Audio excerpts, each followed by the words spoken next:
Frax's total new revamping of our vision, our execution, and our roadmap is answering this call of actually the immaculate design for a stablecoin. Like we're not pivoting, we're still the stablecoin, multi-trillion stablecoin vision is the actual legal digital dollar that is issued on blockchain. Why Frax USD is unique, because there's two ways this could play out, right?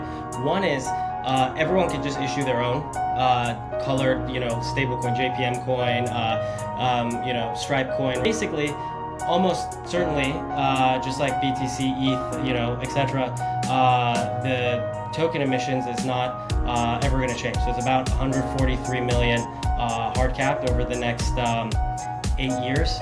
So it goes like 10% emission, 9%, 8% the year later, 7%, etc., until it gets to 143 million. Okay, we are live. Welcome to another episode of BitCast. I'm your host, Jason Kam, aka at Maple Leaf Cap. Today is May 21st, 9 a.m. Hong Kong time. BitCast is being live streamed to BidClub members. Questions are from the members and my own. Today I'm speaking with Sam, the founder of Frax Protocol. Sam, welcome. It's great to be here, Jason. Thanks for having me. Yeah, well, this call is actually really timely because of the Genius Act's passage yesterday through Senate. Is that right? Yeah. And I'm actually really excited to talk to you. I think let's dive right into it. The two big questions on my mind are what exactly just happened to the Genius Act? I have some high-level understanding of it making anybody that can issue a stablecoin that are compliant a legal tender of M1. But why does it matter to you? And then secondly, I know that you guys are transitioning. There are a lot of things happening. Just walk me through the journey of how you went from what you were before to now Frax today. Yeah, for sure. So I think it's good to have like a 2-3 minute background and then actually getting literally to yesterday and what it means both for crypto stablecoins, but also specifically Frax. So I've been in crypto for a really long time, since 2013, since I was like an undergrad at UCLA and I started mining crypto and all this stuff. And I think the main important thing when it comes to stablecoins, which back then there was none, like Tether came out like the year later, and was this view that stablecoins originally, the ethos was the holy grail of stablecoins is this decentralized stablecoin that has all the properties of like Bitcoin, decentralization, censorship resistance, fully non-custodial, right? And then also pegged to a stable unit, predominantly USD, because everyone uses it globally or wants to use it if they have access to it like this, right?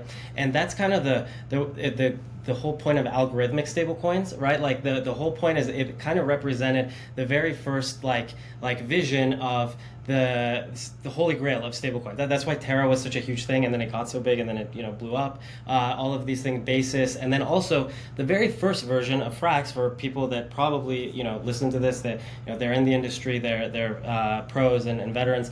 The original vision with Frax was we have a really good answer to how to build this holy grail, algorithmic or decentralized type of stablecoin, and Frax was one of the big, like the legacy Frax stablecoin, which actually still exists, right? It became a household name in crypto, right? The Frax brand everyone knows, and as the industry evolved, right, and that's another word for saying like people realized there's no such thing as this algorithmic stablecoin that's like pegged to a centralized unit, right? The USD, right? That's not the actual holy grail. That is not the top like total addressable market, like the TAM of stablecoins and the multi-trillion-dollar vision. What actually would be the holy grail is literally issuing a stablecoin that is, for all intents and purposes, non-custodial, right? Like, sure, it could have like a blacklist if you're like terrorist or whatever, but it's on the blockchain, so 24/7, like settlement. But the issuer of the actual unit that you're pegging to, which is in this case the U.S. government, right? The Federal Reserve, USD, actually says by decree of fiat, right? By decree of law, this thing is $1.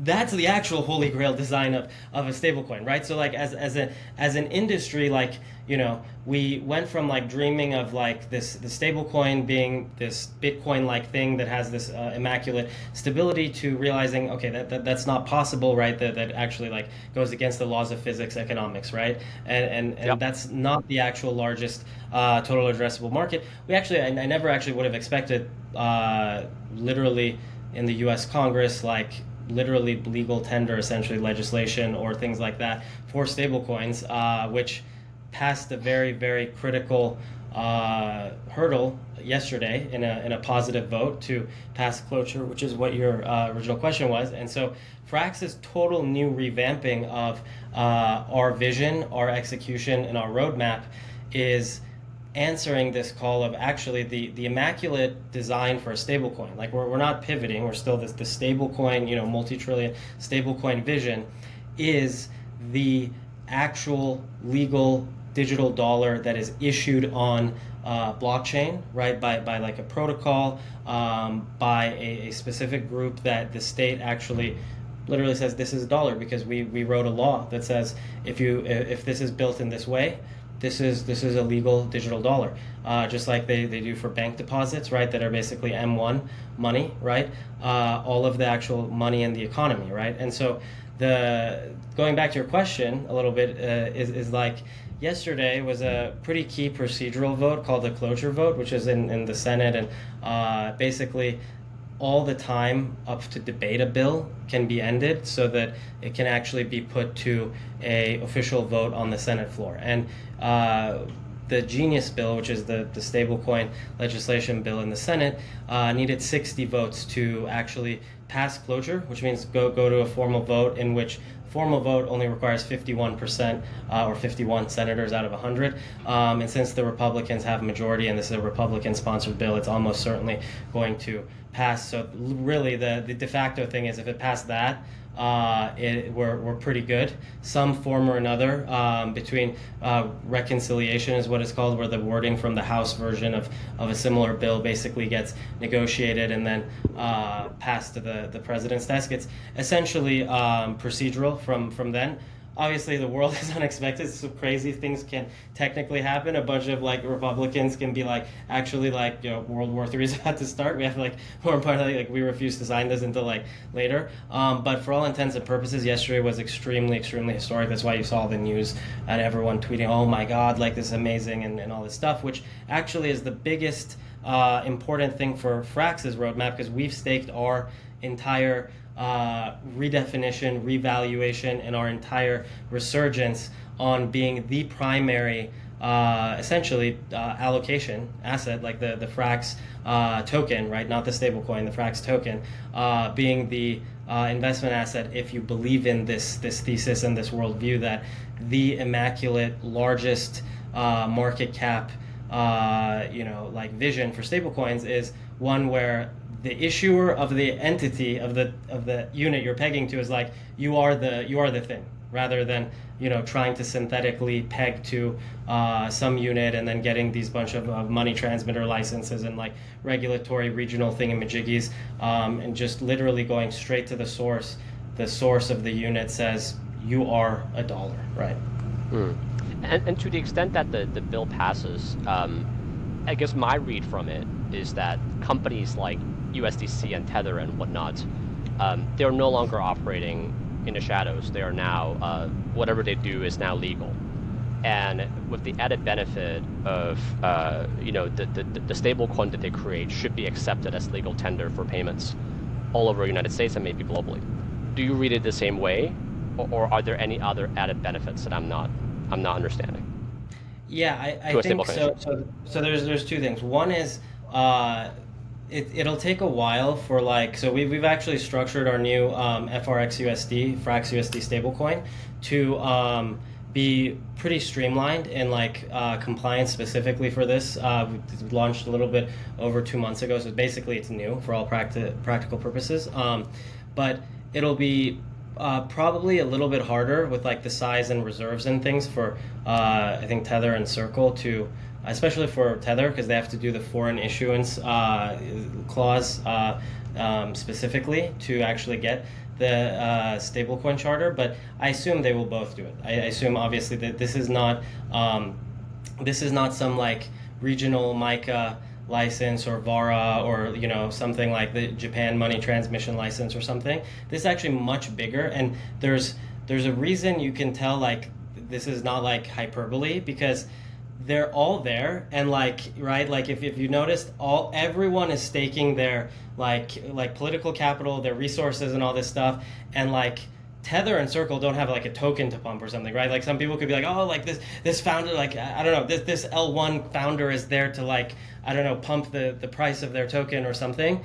That doesn't actually apply. These are adult businesses, right? Like with real like equity and all this stuff. Circle is trying to go public. They know that this is like the biggest deal possible for dollar-pegged stablecoins. I don't know if you're trying to peg to euros or whatever, or like yen or something. This doesn't really apply to you. But if you're trying to peg to dollars, this is literally the law that essentially says the government of the dollar issuer is saying you're basically a dollar, right, for all practical purposes, right? And so that is a huge thing. I expect them, obviously, I've seen them in DC when we've been there. I've been there. Paulo is awesome. He's actually really smart visionary. He actually has a lot of things planned, and I assume they'll get there either a payment stablecoin charter or some kind of interesting US based structure for it, or either work with a US based payment stablecoin chartered entity, or start their own or something like that. So I don't know, we'll see. And what does that actually mean once a company is now basically fully compliant? Like, I suppose it reduces the merchant's friction of dealing with you because they kind of trust you now, and I suppose the users that use the stablecoin will feel a little safer because it's kind of unruggable. So it kind of helps be but is there anything more to it, to your sort of growth journey going into the future? It's definitely a lot more to it than like kind of a regional license. So let's just actually go through the main thing. There's only like a very short list of collateral that a payment stablecoin can be backed by. It's Fed reverse repos, money 2A-7 money market funds registered for the SEC, certificate of deposits at FDIC insured banks, or RWA tokens representing those things. So like legal claims on those kinds of assets. And so you can only back it with that. You can't do like credit of like Apple, even though it's super safe, or like this other thing. So it's just de facto just cash. Like it's just T-bills and reverse repos and deposits that the Federal Reserve is and FDIC will always bail out, right? And so it's basically riskless minus I guess smart contract risk if we're being like super technical. And then there's additional provisions in the bill that says a payment stablecoin issuer can't do other kinds of activity like the company that actually has the charter can't, so that there isn't credit risk, so that it could go bankrupt and like other people can say, oh, you did a loans department and then the loans people did this or that, and then so we're going to try to claw like the collateral there to repay people. It's actually very, very, very strictly written to basically be, you get to issue dollars, like digital dollars, and so like that is the only thing you can do. And the important thing about that is like banks can accept this as deposits, and they can actually use it as settlement media. That's actually pretty important because the banking system in the United States, they can't do this with anything else other than dollars, right? So like, for example, if you go to a bank right now today and you deposit like $1 million of cash, first they might arrest you because $1 million of cash, right? Because then you can't do that. But if you just do it like that, if in a hypothetical world, right, that when you log into your bank, it'll show $1 million, right? If you log into like Bank of America, right, and you just deposit, it'll show $1 million. The bank will then the next day go and lend $500K to someone else for a mortgage, right? But then when you log into your account, it doesn't show half of it gone, right? It still shows for you $1 million, even though someone else has been wired $500K, right? Like now that person has $500K to go buy a house, right? You can't do that with Bitcoin deposits. You can only do that with cash deposits. after the Genius bill, you can actually do this with payment stablecoin deposits, which is a very, very big deal. It's a very different thing. If you go to a bank and the bank takes 1 million FRxUSD as a deposit, you log into your bank, it'll show $1 million. The bank can then take 500K of that FRxUSD, send it to someone else for like a mortgage, right? Package it, whatever, do their credit risk assessment or whatever. When you log in, it'll say $1 million. That person now, when they log in, it'll say 500K. And so you can do this rehypothecation, and it's completely legal to do that. And you could take it as bank deposits, settlement media, and you can't do that with other non-payment stablecoins. So like, for example, like DAI, I don't know, USD, etc. Yeah. Do the banks have to accept it? Because so it's now... no, I mean, okay, so technically, no one has to accept anything if we're being like lawyer level legal. Like technically no private business even has to accept cash. Even if you go and if you look at a bill, it says it's legal tender for all debts, public and private, in the United States. There's a very narrow definition if you're asking it in that way, where it's only required to be accepted, A, by the government when you pay taxes, and B, if you go to like a court of law saying this person is like is indebted to me and they won't like repay me back and stuff. You can't just make up like this person needs to give me 10,000 goats, right? Like the law will say, okay, what's the dollar value of like 10,000 goats? Right, and they can actually repay you in dollars, and then the court will drop the charge. That's the only narrow definition of that's why you see private business say no cash, we only accept card, or some places say no card, we only accept cash. So technically, in a lawyer definition, you're not required to accept anything. But from a prohibition perspective, they can now be accepted everywhere as dollars. I see. So previously it was, we just can't do that. Now it's like, well, we can technically do it, but we want our JP Morgan stablecoin versus your Frax coin. But if it's that, then it's just a simple swap on chain, and you can just deposit without going through the OTC route today. You kind of have to do several hops. Is that the right way to think about it? Exactly. So that's actually a really good segue into why Frax USD is unique, because there's two ways this could play out, right? One is everyone could just issue their own colored, stablecoin, JPM coin, Stripe coin, right? They have the Bridge coin, right? USDB, which they're actually a partner of us, so I can actually explain exactly how that actually works in that relationship, which is a good example. But there's all these other things. Wells Fargo USD, right? The Bank of America CEO said like we'll looking at both USD or whatever, right?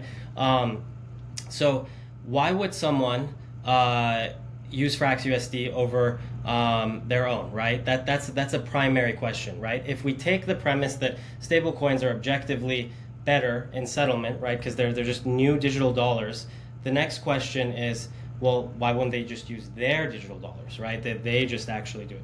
So there's usually two important things about it, right? Which is, one is everyone is concerned that stablecoins, because they're objectively superior than like old analog digital money, right, that they will get their AUM hollowed out, right? So banks are worried about their deposit base fleeing, right? And then people using it to mint like USDC or some other stablecoin, right?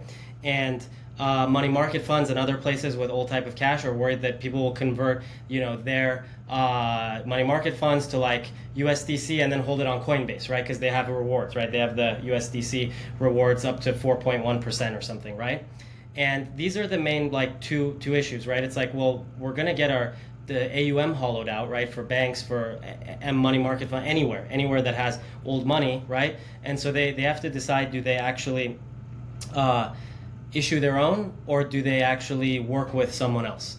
And the reason I actually, in the recent like keynote that I gave at like Token 2049, compared Frax USD and then the whole Frax vision, similar to like Libra, the original like Libra vision, is that we actually give the entire unit economics, obviously minus some like protocol fee, back to everyone that's in this loose consortium of Frax. And so, for example, anything that's legal payment stablecoin collateral, right? Any of our partners can mint Frax USD by just using their own deposits or their own money market fund. So we work with BlackRock, we work with Wisdom Tree, and soon with Fidelity. They're like the biggest money market fund issuers, right? So if you have money market funds with them, you'll actually just be able to log into your FraxNet account, which is like this payment fintech app that we're building on top of the whole Frax ecosystem, and you could just mint Frax USD, right? Just directly, and then they don't lose their money market fund AUM. That just goes to the Frax issuer's balance sheet, right? Backing Frax USD. If you're a bank partner of like Frax USD and this consortium, your deposits don't actually get hollowed out. They just wire the Frax Inc., the issuer, right, the bank account, and then we back the Frax USD with those certificate of deposits, and then now your bank users can literally within your bank or in Zelle or in all of the US banking systems send around Frax USD. That's one thing, right? The second thing is the interest yield, right? Like what happens to the interest yield, right? Like what about the savings, right? And that's also a really interesting thing that we have with like the fintech layer that we call FraxNet, the stablecoin bank account system that we've built, is that anyone can sign up and then just connect their Web3 wallet. Any wallet that Frax USD is on any chain that we issue natively on. And in real time, we ping their balance and then we distribute real-time streaming yield on Fraxel chain, their account on Fraxel. They can sign up and register whatever account they have, right, on the Fraxel chain. And the Fraxel chain is a high performance chain so that we can actually distribute real-time yield and do these mint redeem issuances directly on that, right? And if you think about these two specific tokenomics, right, AUM aligned, right, like growth aligned, and then full distribution of the underlying yield in real time, better than monthly dividends, better than, you know, checking savings accounts that don't give pretty much anything because it's like a business model, right, to take all these yields. And if you compare it to this objectively superior dollar, right, objectively superior streaming of yield in real time, and being able to custody your own dollars, right? If you want, right, you could also use like a hosted wallet solution, right? If you want to connect that to your FraxNet account, if you're like a fund or entity or like a person that doesn't want to hold your own keys, but you can use your own keys, which is why it's really, really powerful. When you combine those two things, especially with everyone that we've talked to, you know, this isn't like the first week we're talking, we've been working for months with this. This is actually extremely interesting and powerful for pretty much everyone. Pretty much, I'd say the vast majority of institutions and partners that we've been talking to. So it's actually a very, very good model. And just to dive deeper into it, it sounds like on the first point that they can kind of mint and burn as long as they're part of a consortium. That's your head start versus everybody else. Because if I were a competitor who is like starting afresh, I have to still build these technical integrations. Is that fair to say? That's one of the most, yes. So first of all, we're already issued so we've launched about 2 months ago with a lot of tier 1 partners, and we're issued on I want to say 14, maybe now it's 15 different chains, and so exactly, like both the partners on the institution side, but then the chain coverage, the cross-chain messaging system. We also have something that's equally, if not slightly faster than CCTP, essentially, one-to-one Frax USD movements. All of the technical and integration side is something people have to start over with. And the second thing that I think actually after yesterday, honestly, is probably more important is progress on doing this in a compliant way to fast track payment stablecoin charter. This is like the most important thing, to be honest, because when we talk to banks, they're like, are you because they're all looking at this, right? Like that's actually how you know the legislation is not like a nothing burger, because this actually, in my opinion, this actually proves this is the right type of legislation, because to be honest, like banks don't like it because it actually removes their kind of monopoly on creating de facto legal tender dollars, right? And so they're not only paying close attention to this, but this is actually great legislation by the mere fact that it allows new entrants into a market. Usually if you think of regulation, right, the primary thing people have against it is like, oh, it gets incumbents more entrenched and then it becomes difficult to compete.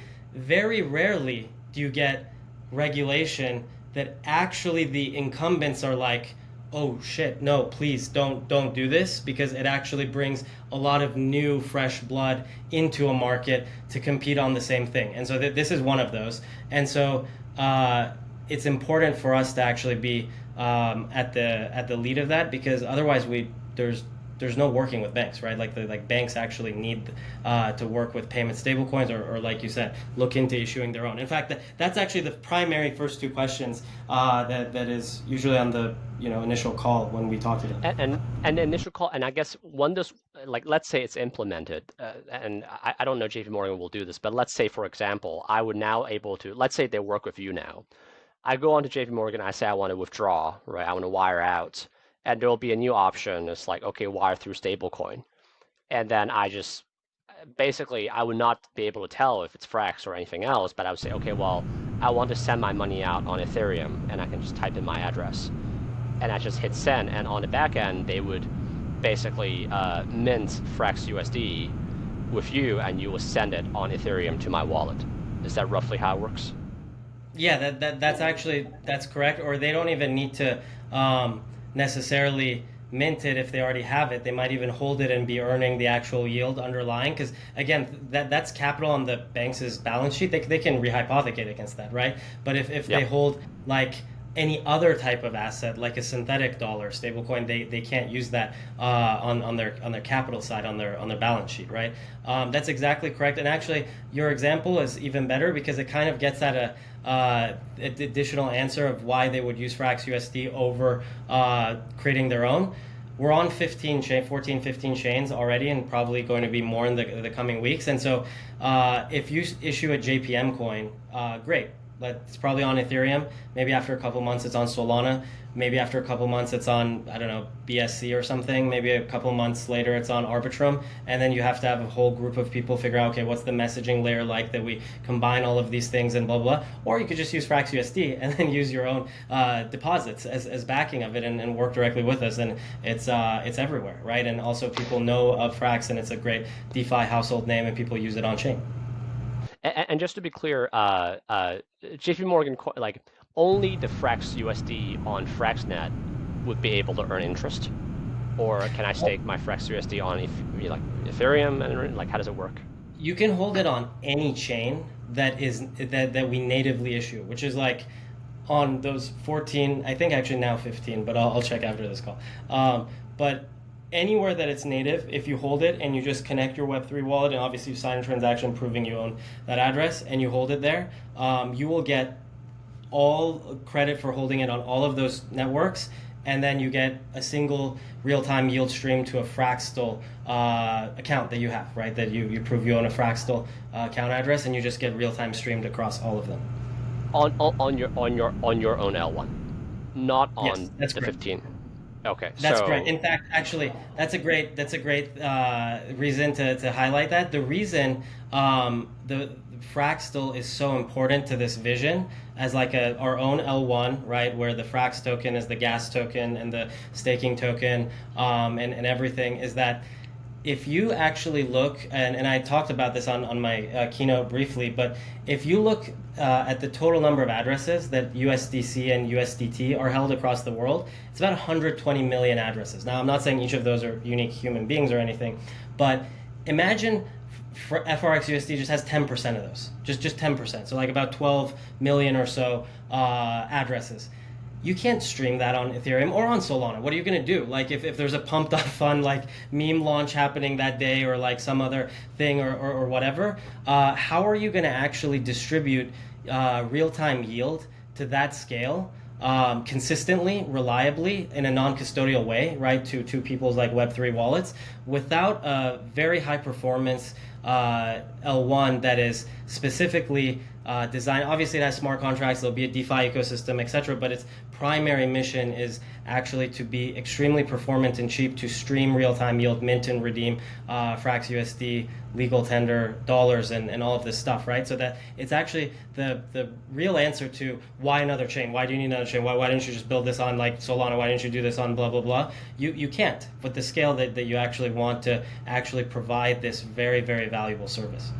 Okay, that's interesting. So unlike any other staking-based coins that you have to earn yield by staking, here as long as you hold it on any chain, you will accrue interest, but only on FraxNet, your layer 1. And do I have to KYC compliant myself to get those interests out, or can I just log on and then bridge it over? Yeah, so you do need to, it has to be regulatory compliant to actually, so the FraxNet name is for the payment and banking app that you do KYC to join. Fractal, the blockchain, like Fractal but with an X, that's the L1, and obviously it's a permissionless, high-speed EVM blockchain. So that doesn't require any kind of KYC to use. There's like Curve, Convex, all of these ecosystem of DeFi and other things growing on there. But FraxNet, it is compliant. We do require KYC to do that, and then obviously.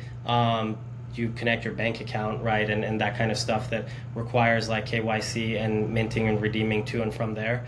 Certain things don't, right? If you want to actually mint and redeem Frax USD for USDC or USDT or other future payment stablecoins, those are non-custodial operations. If that's all you want to do through the fintech layer, there's no KYC for that because that's not necessary. I'm just speaking from a regular use, because if I'm a bank, I can figure out all that, right? That's very simple. But if it's me using Frax USD, I'm just using this as payment, as storage. But my interest accrues somewhere, and it's on Fraxel, the mainnet.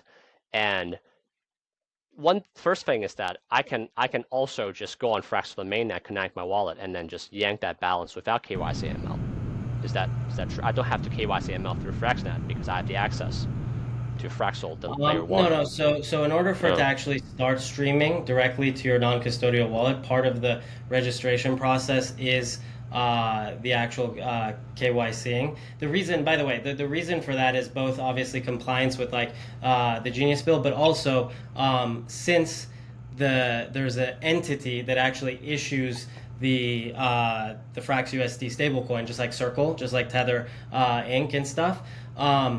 All of the custodians that hold these balances for us, right, report to the government the yield that the issuer is earning, right? And so if the issuer is going to give all of, or pretty much all of the economics of that back out, they have to be able to report like with clarity, obviously, to the government that we have given the yield out, and here's who we've given the yield out to. Otherwise, it'll be like, your company's reported to earn like $10 billion of revenue, and then we're like, actually, we don't have 9.9 billion of it. I don't think that's gonna really fly.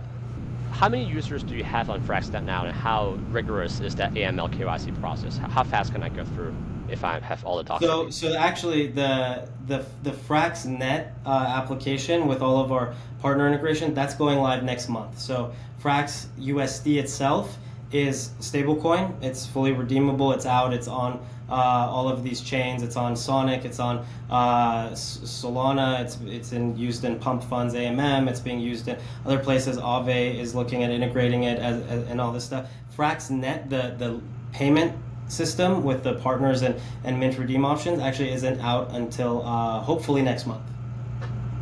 And do I have to do a one-off KYC ML, or can I just log in through my Chase account, just connect Chase account, and then I'm basically KYC ML through Chase, so I don't have to do it? Like, how would that work in practice? We're actually trying to streamline that, so it's actually even more painless than people think. Like, because, for example, you would have to, exactly as you said, through all of these different places, have to like log in. But we've actually figured out a way that if you just KYC once through the system that we're actually building, you can connect your bank, your brokerage, pretty much everything. Obviously, I can't say for sure because like what's compatible, but so far it's once and done with everything so far from how we've built it. So you only need to do it once at the beginning and then never again. I suppose there will always be pretty aggressive actors that are pre-KYC on FraxNet, and they just kind of stream out the yield to Frax USD owners completely by, but it's those guys breaking the laws and not you, so you kind of turn a blind eye to it. Well, I don't know. So yes and no, sort of. Like anyone from an entity to a normal person, you and me, can have a FraxNet stablecoin bank account, right? This FraxNet account. And so we actually expect new fintech apps and stuff to be built on top of like the FraxNet. Like there will be an API obviously and things like that, where the actual new company, like let's say like a fintech company, right?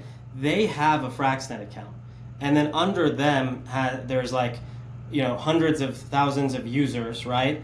And then those users get downstream the yield, and then our counterparty is just this fintech app, right? And so that's not even unlawful. That's just, we actually expect that to be built. It's just layers on top of this foundational like stablecoin operating system, right? Like that's basically what we're building. And actually, I don't expect very small like retail like people that like hold like $1,000, $5,000, you know, those kind of things to really sign up for like a FraxNet account, because everything they would want and need is on chain, right? Like swapping this to USDC, or like maybe they would connect it just for their bank account, right? Like just to convert and come and go. The people that have like $5,000, they probably stake in like Curve or like a high yielding, you know, like place and things like that, rather than risk-free like, you know,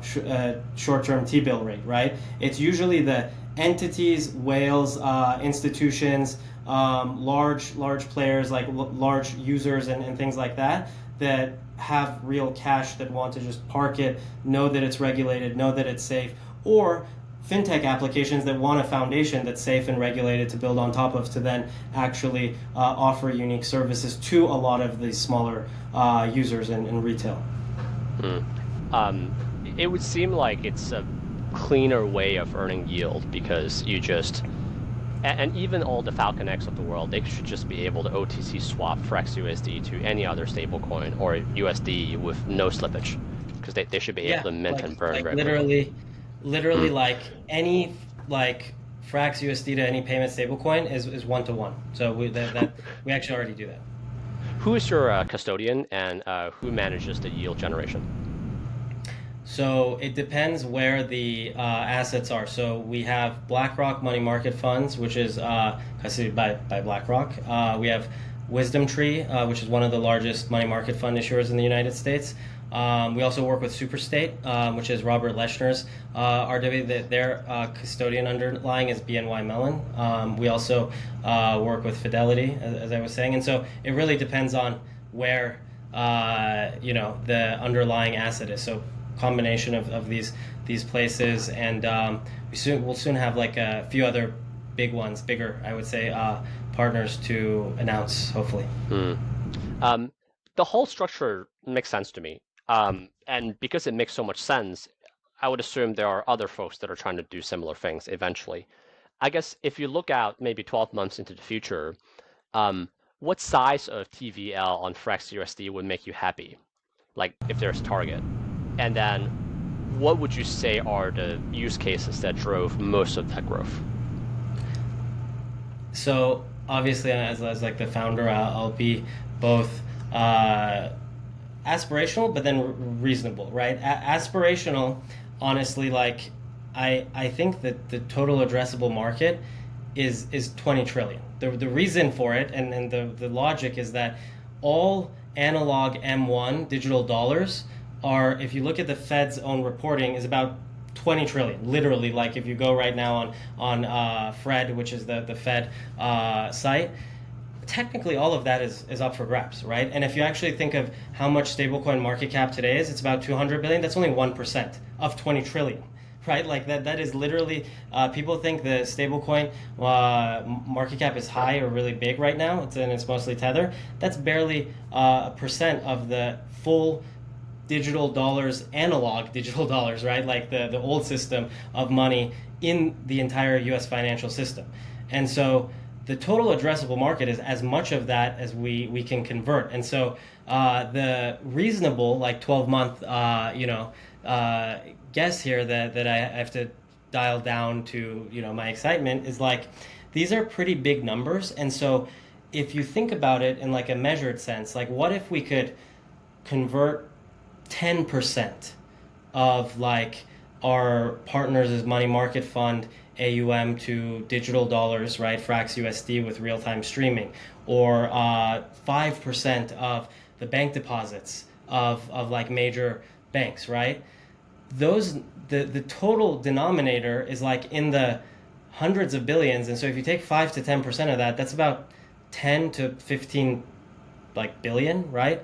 And so in the next like year, if we are to execute correctly, right, which is like, you know, the tempered way of saying is we might not be able to, but if we actually do execute correctly, I actually expect Frax USD to be like number 3 behind Tether and USDC as the predominant third thing that no one expects this market to be possible, right? And then everyone will be taking notes on how to actually approach this new regulated market as legal tender, you know, digital dollars.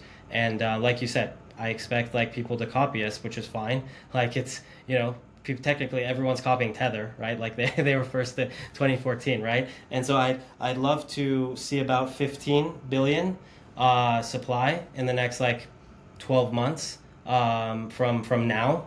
Yep. So like next June, and that's my conservative view of like if we execute properly.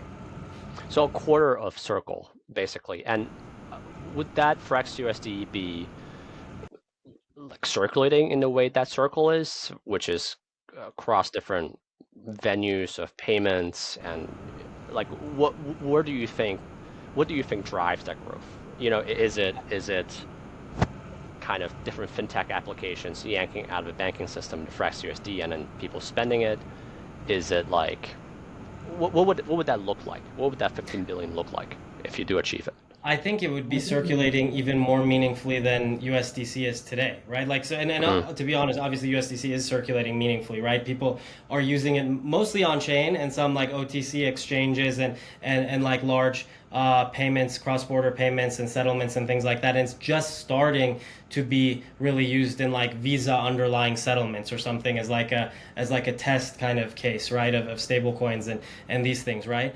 I think Frax USD, assuming again we get the payment stablecoin charter, we're like or first to market in this area, it'll be used within banks, outside of banks as payments. It'll be used for large interbank settlements, for large account movements. It'll be used in credit cards, and then also obviously because it's on all of these chains, and actually Frax started as like a DeFi brand and is really well known for users on the blockchain. It'll be used in all of the classical DeFi things that everyone is familiar with. There will be huge curve pools on. There will be Uniswap. There, you know, Aave will have very, very deep, you know, multi-billion-dollar Frax USD lending, borrowing, all of this stuff. So I would actually say it'll be circulating more meaningfully than what people think of stablecoins today. I see. So it seems like it's going to be more whale based. You know, it's highly institutional across bank, across institutions. It'll be more parked like SUSD than like Circle being actually spent in small nominal amounts. Is how you imagine this. I mean, I guess it depends on your definition, right? Like, would you consider like Circle's, you know, entire supply to actually just be sitting in the Circle Reserve Fund and T-bills? Because technically that stuff is not moving, right? And so I think like what I would say is there will be retail usage of it downstream, but they will be probably moving Frax USD liabilities within fintech or banks' like balance sheets. So I think I kind of got your question, and what I think the real answer to it is, yeah, the movements will probably be fairly large, but people will be actually buying and selling like in applications in small amounts in large sums over time. Yeah.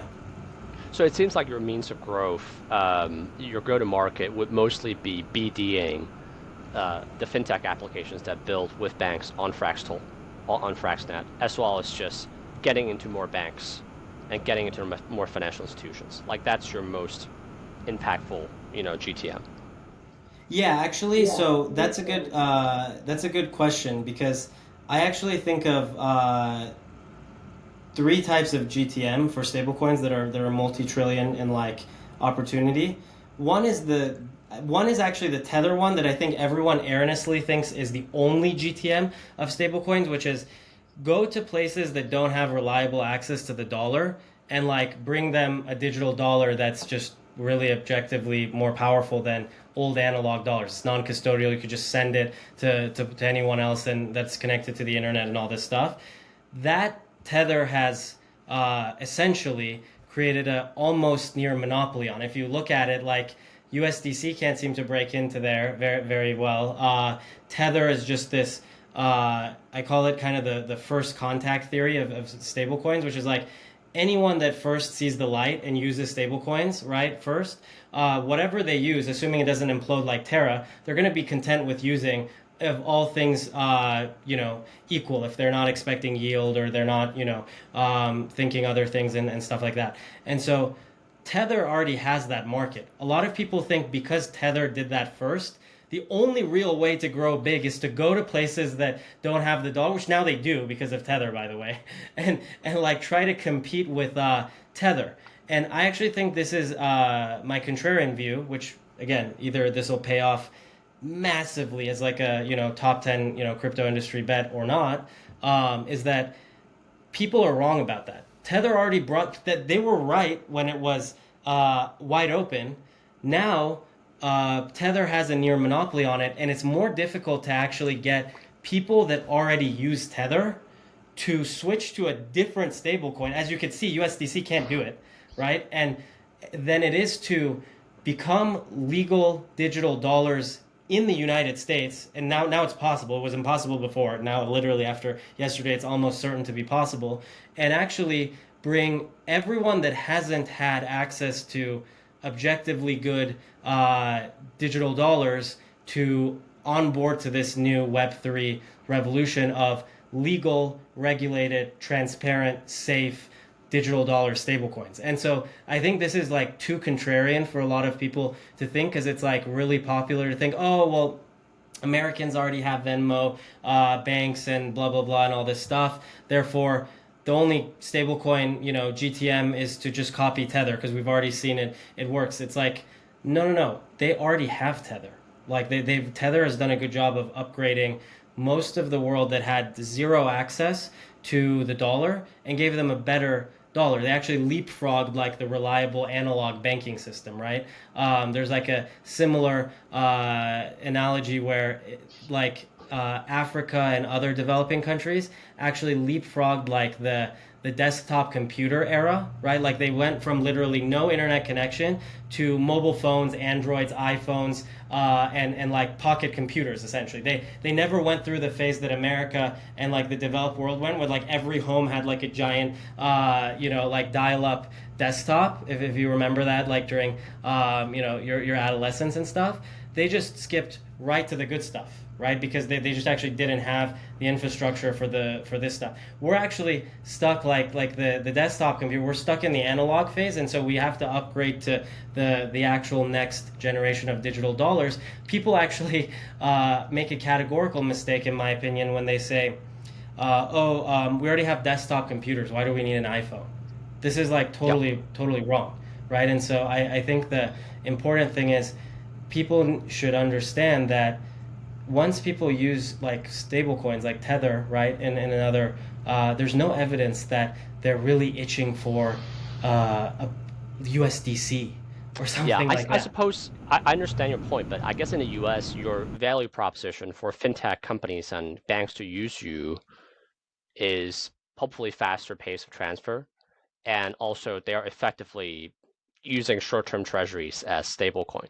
Like if anybody who is kind of using this automatically get the yield, or they just kind of transfer faster. And you feel like that's enough to drive 15 billion of TVL onto FraxNet. Yeah, and like two things. One is a lot of people are like, oh, well, there's a lot of friction. How are you going to get them to switch over?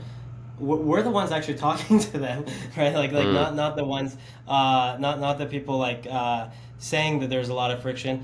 And the only friction that they're worried about is their AUM.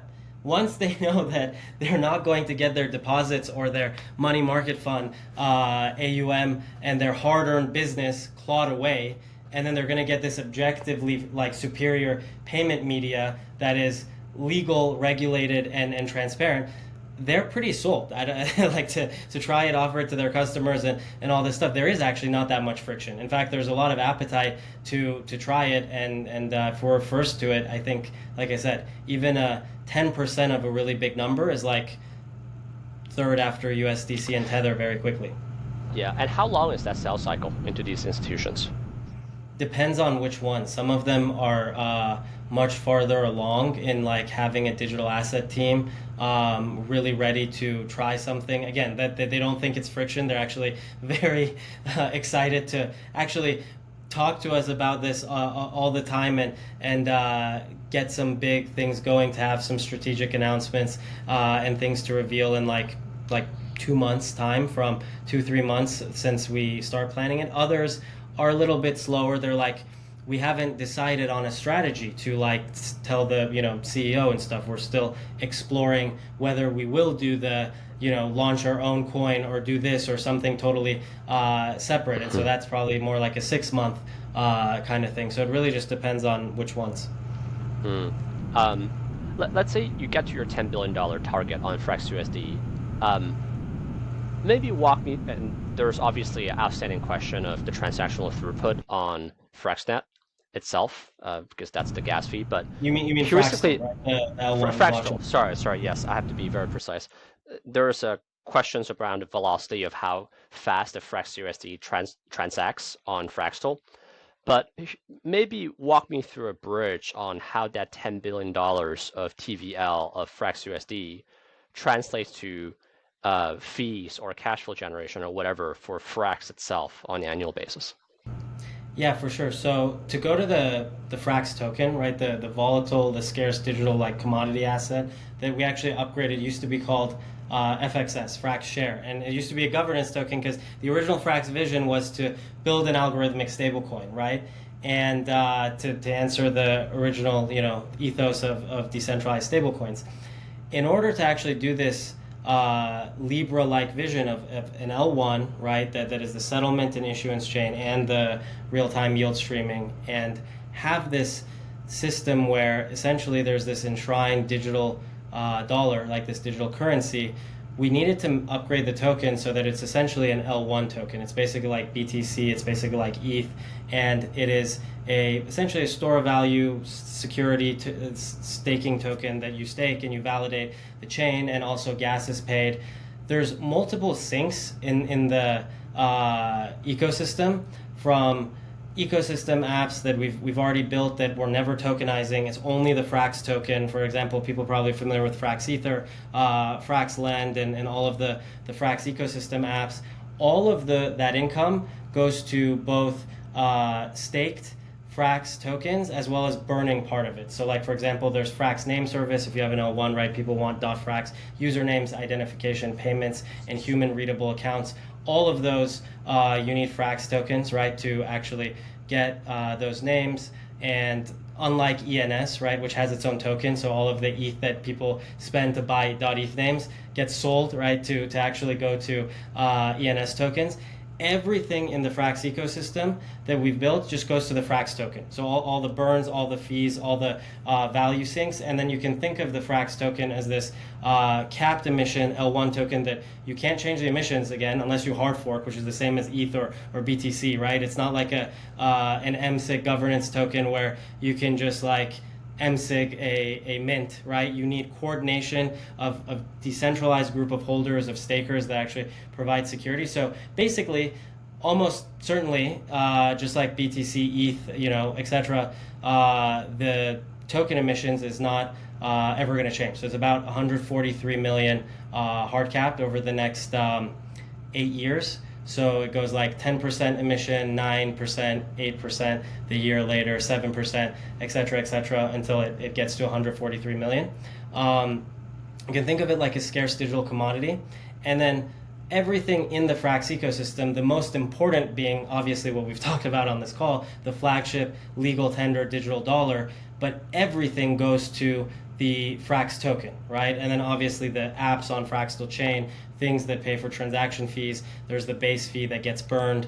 There's obviously transaction fees for payments of Frax USD, everything there. And we're also exploring some like really interesting stuff at large numbers where maybe people would want to actually have real-time yield streamed in Frax tokens rather than dollars. You can opt in instead. So like, let's say there's like we were saying, like 15, 20 billion of Frax USD.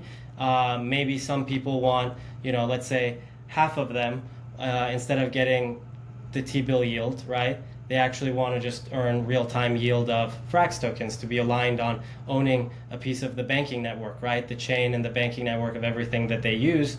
You'll have basically $10 billion worth of T-bill income of holders going to purchasing Frax tokens and distributing out to a wide net of places that people hold Frax USD in, like fintechs and banks and all this stuff, which is a very, very, very powerful distribution mechanism. That's more down the line, like a medium-term thing, obviously, but the structure that we've built, the upgrade to the original FXS token now to just Frax, and actually making it this scarce digital commodity that has multiple sinks, incomes, and revenue stream, but also is this essentially scarce digital, like digital oil, digital L1 gas token, right? This unit of account in the entire Frax ecosystem was required to actually change the vision from this like DeFi, decentralized stablecoin token like ecosystem to an all-encompassing L1 blockchain with like a stablecoin vision. Yeah, I guess just to parse whatever you just told me into like a more succinct way. Number one is that you have ecosystem projects that the fees that they generate would be broken down into stakers as well as direct burn of Frax, right? Do you have a rough split of how you want to design it? Right now, it depends on each ecosystem project. Like, for example, the Frax name service that I was saying, all goes to getting burned. Like, it literally just goes to specifically getting burned. The chain, obviously, that requires hard fork updates to change. Right now, the base fees, it's an EVM chain, right? So it actually comes with EIP 1559 structure built into it. The base fees get burned. The rest goes to validation, right? It depends on the ecosystem. Yeah. Got it. If you do achieve 10 billion of TVL, I guess that's 400 million of annualized interest based on current treasuries, short-term treasuries. Does the Frax toll chain have a tick rate on that 400 million interest? Yeah, it's like whatever. So whatever is not used in FraxNet accounts, right? And not all of them will be, right? Like, for example, it's not going to be as extreme as Tether, where like they get almost all like of like the circulating supply of USDT as like this money printing machine. Our economics are not like that because we want to build alignment and get very, very big very fast rather than have like zero or near zero rev share. But Frax USD in Curve, Frax USD in DeFi, and like all of these places doesn't get the yield, right? And so all of that, you can think of the Frax token as essentially Tether economics, right? In addition to all of the L1 economics and all these things that I said, but like all of the T-bill income goes directly to Frax stakers that are validating the chain. Yeah. Goes to stakers and not burning Frax tokens. Yeah, that's the current. So that's the current structure. Yeah. Do you plan to change that? No, we don't plan to change that. I mean, we can propose an upgrade of like the chain and everything, and then the stablecoin issuance can change slightly. But actually, so it'd be cool to see if your investor audience what they And so there's the non-KYC portion, there's KYC portion. The non-KYC portion, your take rate on that will be 100%, and that 100% goes to stakers of Frax token to validate a network. And that's then on correct. the KYC portion, you would distribute all of it, I'm guessing. All of it, maybe like right now, actually, we haven't set in stone, but since it's a centralized decision, about 5 bips of like management fee, which is like very, very low. But yeah, pretty much all of it, pretty much 95% of it. Got it. Five bips, like versus the 4%, not 5 bips off 4%. Okay, got it. Okay, got it. Makes sense. So if you're successful in this effort, you would, I mean, Frax USD would be a sizable stable coin. I don't know what the take rate would be based on percentage of non-KYC ML customers, but let's say 10%. I have no idea. So that will be a 40 million yield generated on top of the fees within the ecosystem,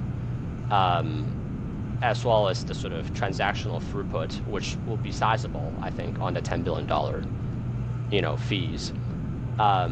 We should be looking at pretty sizable, staking yield on top of the Frax inflation itself. And that's what's going to pull up the Frax token value. Am I missing anything that's value capturing for the token? I think you basically got all of it. And the thing I wanted to actually stress is this is a very streamlined tokenomics. We methodically did it this way because there's different views, right? You could micro tokenize all of the ecosystem like sub DAOs, right? Or something like that, and then do farming or whatever. And we have the exact opposite view. We have one single token distribution, very, very clear, hard capped supply that is not a governance token that can be minted. It has to be hard forked if it ever is going to change. So it's basically not going to change. And this entire token gets everything. We don't have, there's no equity model where, you've probably seen Uniswap Labs and the Uni token, and then they do the equity raise. And then there's a front end fee of for the equity holders. And then it's okay, well, they just launched Unichain. Is it owned by Uni holders? Because they're emitting to how much do they take? Every single thing that we've built is actually entirely for the Frax token, and it will always be. And our goal is to actually do the exact opposite of the hyper tokenization of every single small project or whatever, and make it so that everything goes to the Frax token. There's no equity, there's no second token. In fact, that's why we upgraded FXS to make it very clear. It's basically this sovereign L1 scarce asset that's used as gas, that's used as staking security, that's also used when you stake it to govern certain DeFi parameters as well, but it also runs the chain. Everything is, so you could kind of think of it like a restaking token, right? Of all the DeFi layer ecosystem products and things like that. And so that, I think, makes it truly, if we are successful, a top 20, top 10 crypto asset in the next 5 years, right? If we're successful, it is basically a digital commodity that's scarce, that has a unifying purpose, and its distribution continues to increase the more its legal tender digital dollar continues to be a universal used across the world in the US. And do you fund yourself by selling Frax tokens, or do you fund yourself with the treasury that you built up over time? There's a small amount that is allocated to the actual funding. I think it's actually about 12.5% of the emission, right? The 10, 9, 8, the yearly emission. 12.5% of that is to the team that actually runs the protocol and everything. And also the funding, there's a public governance vote every year for budgeting of actual just dollars, we need to run everything, salaries, keep the lights on, things like that. Yeah. Got it. I know we're almost on time. There are two things I do want to ask you before we go. Sorry, we're running a little over. I've also heard about this AI effort you're doing. We don't have that much time to cover it, but it's going to be on Frax. Yes, that's correct. It's definitely going to be on Frax. I call it kind of the AI VM, which is I think a lot of the things that this. By the way, it's R&D. So this is not anything we're actually it's not part of the roadmap. It's just something that is really interesting with certain partners like IQ AI and other ecosystem dApps, and it is basically a way to have shared state computation of inference compute, right? Everything in AI right now is basically off-chain computation, and then maybe you prove it with ZK proofs, or there's a T that you trust, a trusted execution environment, right? And you assume that the execution from that is valid. And so our actual R&D effort is, can we create a novel cryptographic scheme that actually binds inference compute from arbitrary foundational models so that it's easy to actually prove what the output tokens are to the actual input tokens of a model. And actually, we're getting pretty interesting results. So like, if there's anyone that's really into essentially creating a shared space runtime environment for inference of models, hopefully it'll just be basically something we can have in addition to the EVM on Fractal. That's the structural design. But this is a long-term thing that is basically just a passion project, evenings, late nights of us and some of the team, yeah. And just to be very clear, you're spending 95% of your time pursuing the stablecoin growth journey for Frax. And maybe I would say 99.9% of the time. Okay, good. So got out of the way. Okay. And then the last question I have, is there anything we haven't covered that like really excites you? Like any bigger brands or companies you're working with that could really catapult the TVL of Frax USD that we haven't kind of really covered yet? In terms of like what I can like announce, I guess the main one is Stripe and Bridge. So we've already people know it is public. We'll make a more specific direct announcement together. But I think like the one I'm most excited about is Stripe and Bridge on the payment side, Superstate and Wisdom Tree on the money market fund, the custodian side on those. But the reason I really like Stripe and Bridge partnership is that Stripe recently announced like the stablecoin financial accounts, if you saw that in their annual product releases. And that's essentially a basic version of FraxNet, if you think about it, right? Because what did Stripe announce? They announced your bank is connected to your Stripe account, and now you can mint and redeem USDC, right? And the internal Stripe stablecoin, I think it's called USDB. And then you can also just directly pay merchants right in your stablecoin bank account, right? I think it's called the SBA or stablecoin financial account. I think they use the word financial because bank is a regulated term. This is actually what FraxNet is, but way more, right? FraxNet is way more because you can mint and redeem from brokerages, from banks, from Stripe. Actually, that's part of the partnership is that we're working with them for full FRxUSD orchestration. And so that's going to be super exciting, and as well as making sure that every merchant that has a Stripe account, right, can send and receive FraxUSD. And think of it like an even higher layer of the Stripe financial accounts, like an aggregator of all of those features in one platform, essentially. And so I'm pretty excited for that specifically because it's a good demonstration of what we're building in a single partner that really dramatically increases the payments use case overnight of FraxUSD. More than pretty much any other stablecoin that exists other than Tether and USDC, right? Overnight, any merchant and stuff can essentially accept it much more than pretty much any other stablecoin that can say, other than maybe PYUSD as well, right? Because PayPal integrates it, but then it's FraxUSD. Cool. This is very helpful. I want to thank you for your time. We might get you on later to talk about how fast the Frax USD TVL is growing. But Sam, thank you so much.